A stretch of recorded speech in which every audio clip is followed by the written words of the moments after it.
So, there was kind of moderate diarrhea with that, which, for me, like, there's no need to have diarrhea unless you're very... There's no need to have diarrhea, folks.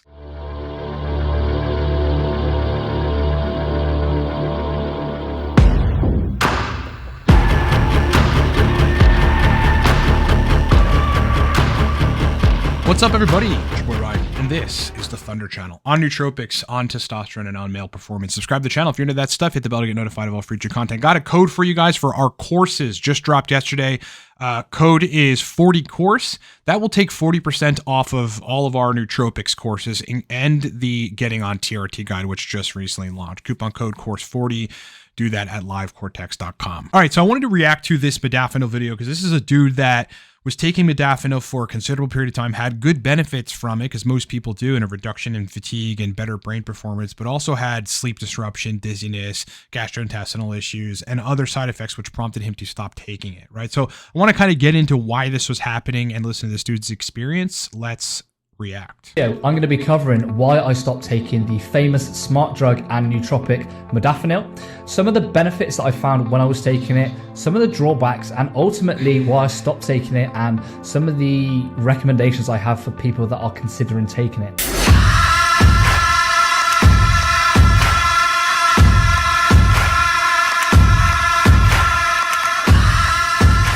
Sick intro, bro. So I started taking modafinil back in 2020 when I began running my business full time.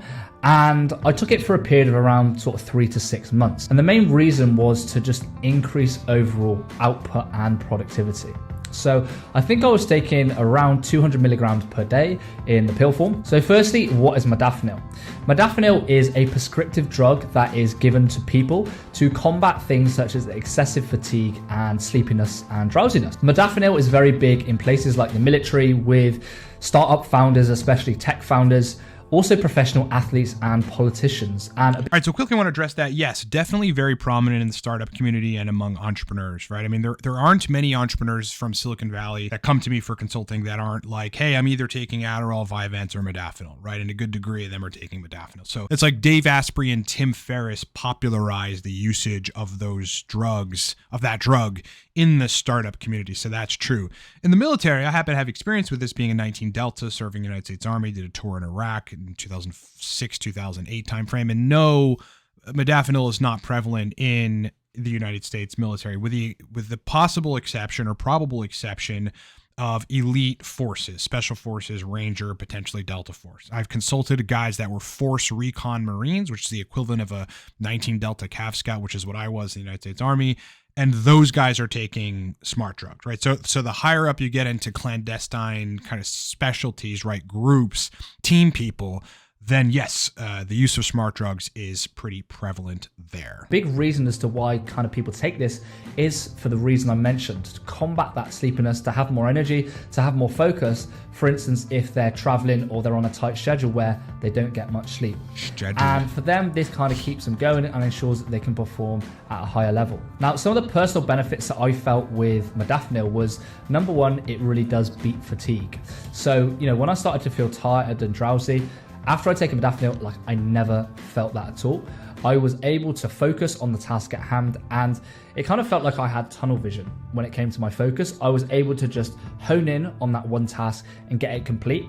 And it actually didn't matter what task it was, whether it was a mundane task, whether it was a creative task. I was just able to solidly focus without any distraction. Okay, so yeah, that's totally true, right? And modafinil does a lot of things. I think one of the mechanisms is the inhibition of GABA at large capacity. So that alone is going to stop the sort of termination of excitatory neurotransmission, allowing some of the regular stimulant monoamines to be functional for longer, right? Instead of GABA coming in and terminating those nerve impulses. Just the inhibition of GABA makes modafinil very powerful, but at the same time, it's elevating extracellular levels of dopamine. So that's going to give you stimulation and should be sort of fatigue beating. But at the same time, people that are deficient in, modafinil is prescribed as a drug predominantly for narcolepsy, but also used in certain fatigue syndromes. And in narcolepsy, the reason that people have narcolepsy is they have a deficiency in orexin function. It's a neuropeptide system in the hypothalamus, like hypothalamus deficient in orexin. And what modafinil does is stimulate orexin or make more quantities of orexin in these areas of the brain that promote wakefulness. So you've got a combination of raised monoamines, inhibition of GABA, and then fostering of the orexin system, which totally equals wakefulness. All right, so let's continue. Which I found to be very useful. Another thing that I found was that it helped me maintain my cognitive performance during periods when I had a bad sleep. So for example, the nights that I would get like 4, 5, 6 hours sleep and I was kind of sleep deprived, after taking modafinil, I was still able to perform cognitively. I was still able to focus, complete those tasks at hand, regardless of how much sleep I have. Another thing that I found is it improved my mood. So each day, if I was kind of feeling low due to whether it was things going on or a lack of sleep, I would kind of feel upbeat and happier, and that helped me execute a lot more on my work. Yeah, totally the case. Modafinil, again, by raising these neurotransmitters, especially dopamine, helps your mood. It's just you're in a generally happier place. Like modafinil, I look forward to my modafinil days. Like there may be 1x weekly, 3 to 5 times a month if there's some really, really heavy stuff that I got to get done, which other nootropics aren't cutting it or my energy's not up to par. I rely on modafinil for those kind of cerebrally intense, like long duration windows within which I've got to do work. So, but also at the same time, I look forward to it because it makes me happy. Like, you know what I mean? I'm in a good, better functional place. And that's because I've chemically manipulated all the neurotransmitters that essentially make that happen. So I'm going to switch to side effects here and let's talk about kind of the crux of this video and react to it. Let's go.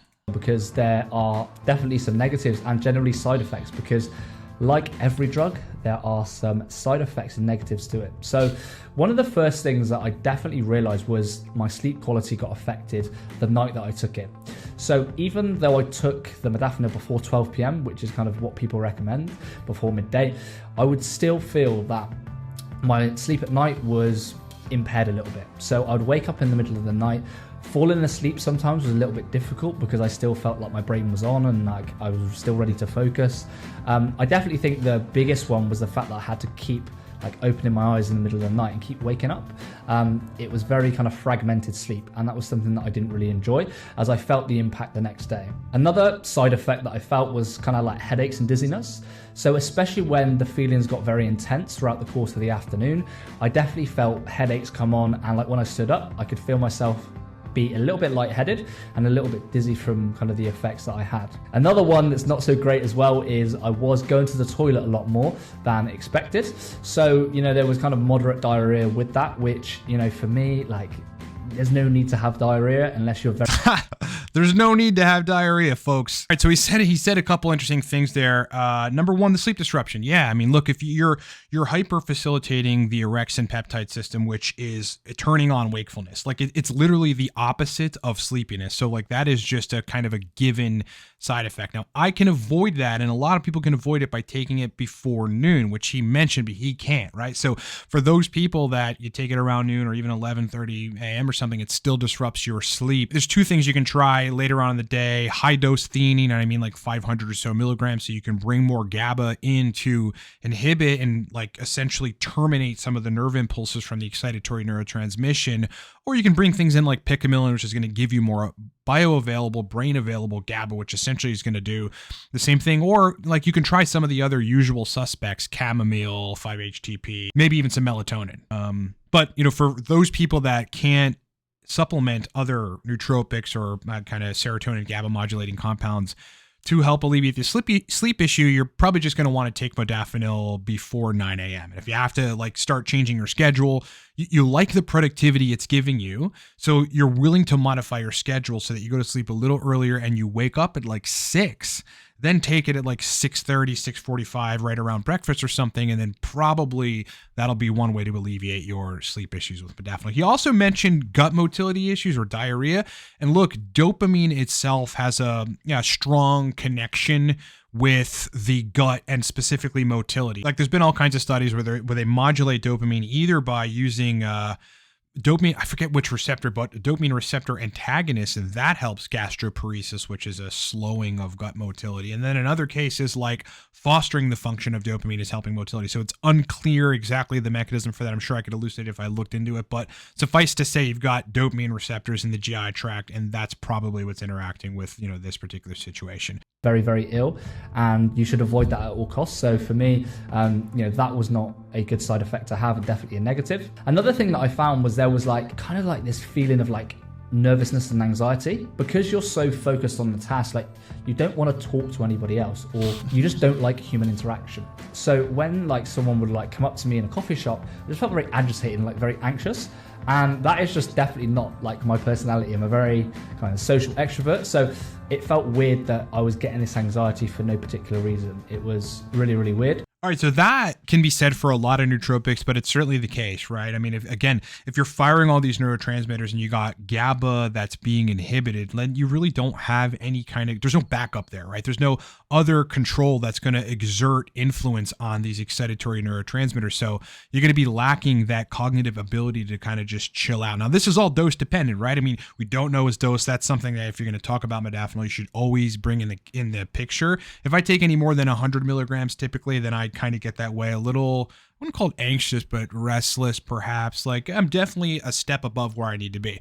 For flow and focus, there's a perfect place that I need to be in. And if I get above that place, can't flow and focus. And if I'm below that place, I can flow and focus, but I'm perhaps not as optimal as I, could be. Now, as far as so he also mentioned this phenomenon that happens with nootropics.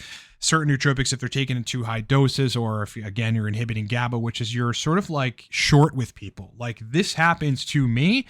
And I've tried to supplement with other things over the years, like theanine. Any GABA serotonin modulator usually helps that situation, but sometimes I just leave it go because there are trade-offs with nootropics. I mean, it's just something that you have to understand, right? It's like it's okay that happens. Sometimes guys try to take nootropics and have the experience be perfect. You are looking for productivity and functionality, okay? And if you have some degree of side effect from one thing or the other, look at the performance that you're getting and weigh it all out, right? Are the pros worth the cons? And in some cases they are, in some cases they aren't, right? In which case you would have to lower your dose, bring in some modifiers or some tranquility-inducing nootropics like theanine, picamilin, maybe even some lemon balm, which I think inhibits GABA transaminase, and that basically just allows you to accumulate a little more GABA. Those things will be useful. But yes, a lot of people experience with the use of nootropics performance, but at the cost of wanting to be friendly to people. The issue that I have with modafinil is that, it's very much used to kind of cover up symptoms of the foundations to